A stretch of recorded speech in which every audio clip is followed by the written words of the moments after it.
Hey, folks, this is the Halfling for our Catching Up With segment.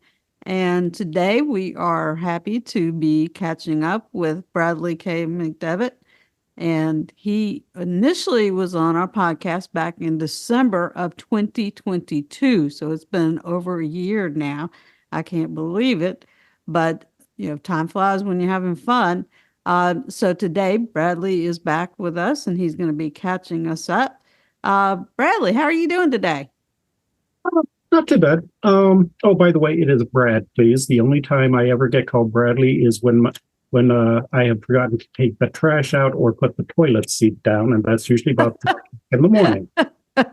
So, Okay, we'll go with whatever makes you comfortable. right. So if Brad's good, then that's fine by me. Yeah. Uh, So, but anyway, we're happy that you could join us today to catch us up on things. For those of you who have not had a chance to listen to the podcast, Bradley or Brad, I should say, works with Goodman Games, and when he was on the show before, he talked a little bit about the things that he did prior to joining Goodman Games, and kind of led us up to that and what he's been doing with Goodman Games. So we're gonna have him just catch us up with what's been going on with Goodman Games and what he's been working on since then. So Brad, go ahead and catch us up. What you been up okay. to? So, the exciting life of a commercial artist working for a gaming company is basically I check my email every morning, see if I have any weird messages from my art director, which usually consists of either a new work order, a where is this, or hey, numbskull, you forgot to do this. Usually I kind of put the hey, numbskull emails at the top of the priority list. Uh, so what have I been working on the past year or so? I will be perfectly honest. Sometimes the order comes so fast and so furious. By the time I get done with one job, I'm already mentally working on the next one. Mm-hmm. Uh, but I have been working on uh, Dark Tower for the artist Janelle Jacques, who sadly passed away just today. For those of you who are not familiar with Dark Tower, it was one of the first third-party adventures for Dungeons and Dragons, like yay back in I want to say like 1977 or 1978. I think 1978 because I posted about it and Janelle cheerfully emailed, posted on Facebook that hey, you got the dates wrong, numbskull. Nothing like getting yelled at by a revered, gaming personality. Mm-hmm. Uh, but the first couple of books for that should be out soon. I guess the Kickstarter did wonderfully. Speaking of other projects, I think I am finally, fingers crossed, done with all the artwork for Dungeon Denizens, which is Goodman Games' first actual bestiary, which is, get this, 500 pages, uh, one monster per page, full color. Uh, I'm kind of worried about this because I'm not sure the foundations of my house will survive getting more than one contributor's copy. And since my wife works for Goodman Games, she'll be getting a contributor's copy too. And I'm already hearing the foundations go, you know. But I had a blast doing those. It's gotten some other truly incredible artists from literally all over the world. I think one of the artists is from France. And as a matter of fact, I sold the original some artwork. And when I was looking at the address I had to mail to, it's like, wait a moment, this is going to France. So some of my artwork is truly international now, Wow. which is kind of cool. Yeah. Yeah, some company had set up, with hearing about international shipping prices, they've set up a service where you just you ship your artwork to this place. I think it's in New Hampshire, Amherst, New Hampshire, and they ship it like big bulk of stuff, boom, over to somewhere in Europe, and it's dispensed from there. Okay. Because a few months ago, somebody else in France bought an original, and it was like, it all cost me was the shipping from Ohio to New Hampshire. So, which is better than the last time, because about 2 years ago, some guy in, I think, the Netherlands wanted to buy a piece for like $45, and it would have been $60 for shipping and handling. Needless to say, I just refunded him his money. It's like, I'm a complete egomaniac, and I wouldn't even pay over $100 for this piece. So, but that should be out, I think, probably this summer. Also coming out sometime this summer, I think, will be X-Crawl Classics. And for those of you who are not at all familiar with the X-Crawl universe, see if you can wrap your head around this as a game universe. Dungeons and Dragons, by way of American Gladiators, NASCAR, and big time wrestling. It is a hoot to draw. So it's like and it's set in in a twisted version of the modern day. So like, there are these big X-Crawl leagues where people go to prefab dungeons and fight their way through. Well, it's televised on pay-per-view. And it's a great way around. Okay, I assume there's a fair number of gamers here in this audience. Have you ever wondered, when you're playing like Dungeons and Dragons, like, why is there a tribe of orcs living in one room, and then there's a minotaur in the next room? And what is that thing? And somewhere in there, there's a dragon. And I'm like, what? Your brain starts saying, like, no, this makes no sense. Especially after you've started big gaming for a little while, your brain starts saying, like, no, this is not making any sense.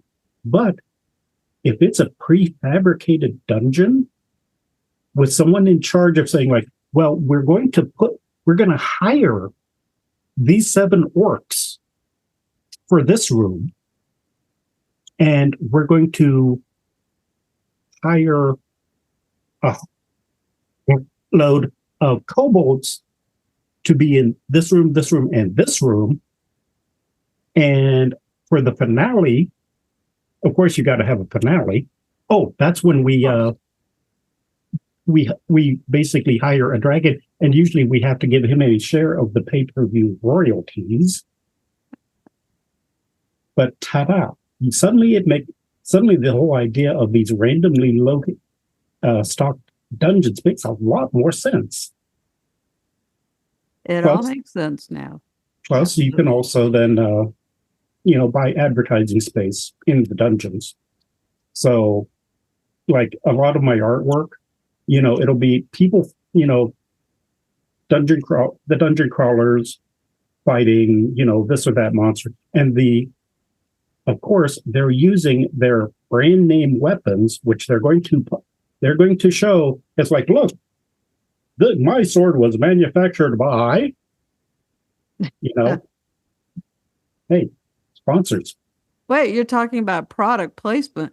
Product placement. Yeah. So you'll be running around with a shield, and it'll be like, this shield brought to you by Joe's Ice Cream Parlor, because Joe's Ice Cream Parlor bought this shield for you. And of course there's walls all over the place, of course, because it's a dungeon. So they help finance the crawls by selling advertising space on the walls. Brilliant. So it is a hoot. Well, remind me to have the spaceman tell you about his awful evil idea later. Okay. We're not going to share it with, we're not going to share it with the general audience, but stick around after we finish, and I'll get I him can to do tell that. you about Yeah. it. uh, well, so how long did you actually work on what was it called? Dungeon Dungeons? Denizens. Yeah. How long Um, did you actually work on that? I actually started that, I think, even before our last segment. That's one thing that, we sometimes work with very long lead times, especially when you're having commissioned actually over 500 color Hmm. pieces, because of course we did a Kickstarter, and one of the stretch goals was, of course, extra monsters. So I think the people, who pledge X amount, whatever, I don't know, are going to get, you know, the monster book literally.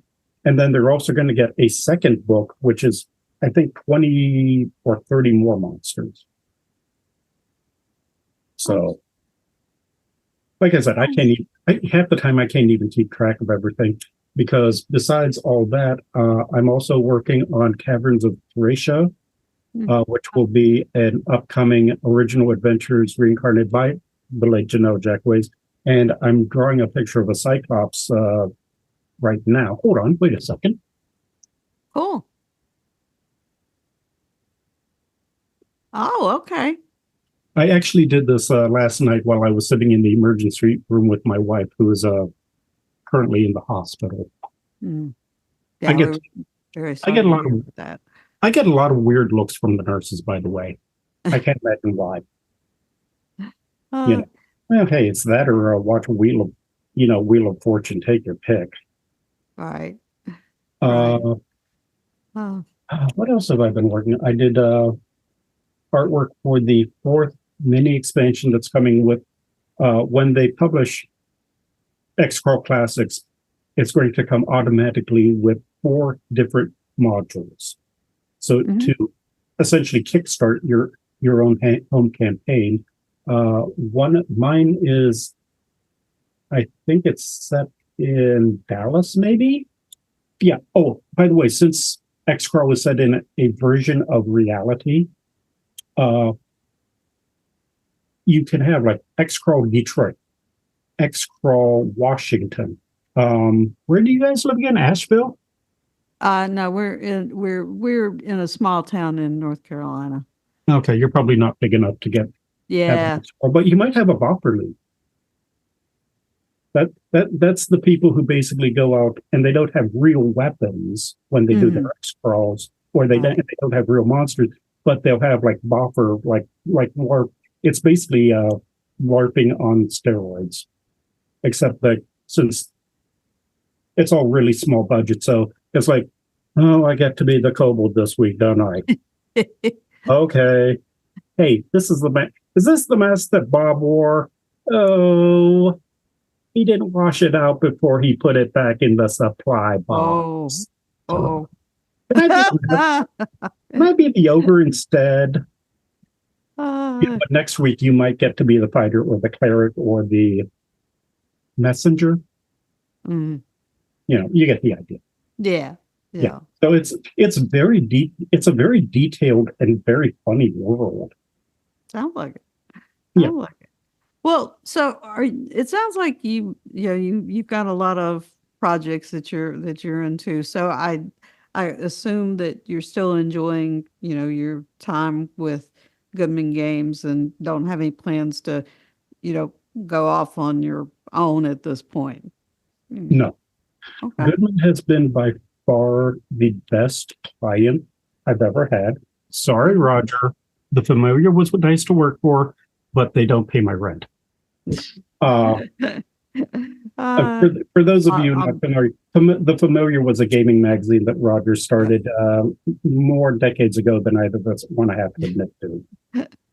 Uh, Uh, well, this is about going to wrap it up for us. But okay, before we go, tell us, remind us where people can find out about Goodman Games and about whatever projects might be out there for them to check up on. okay. It's goodmangames.com.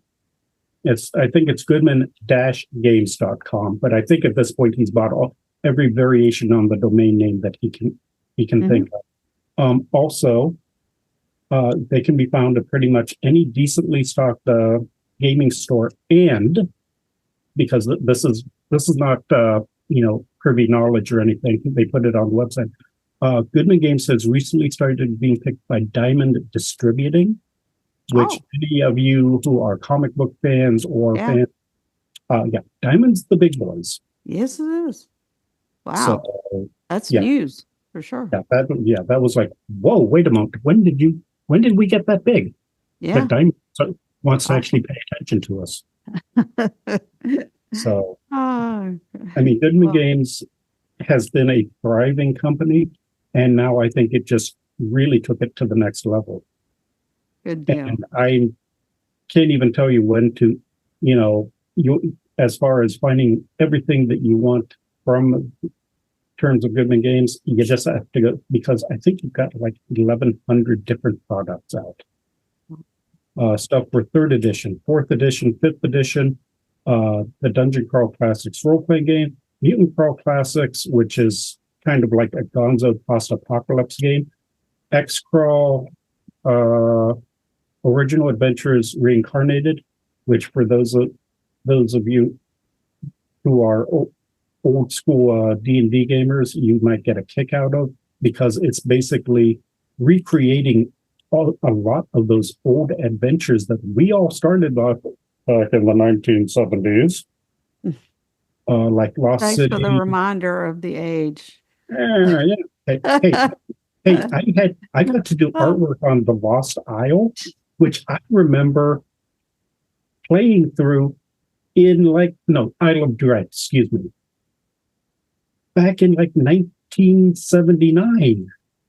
But it is now out again with a fact. Each one is a huge hardback.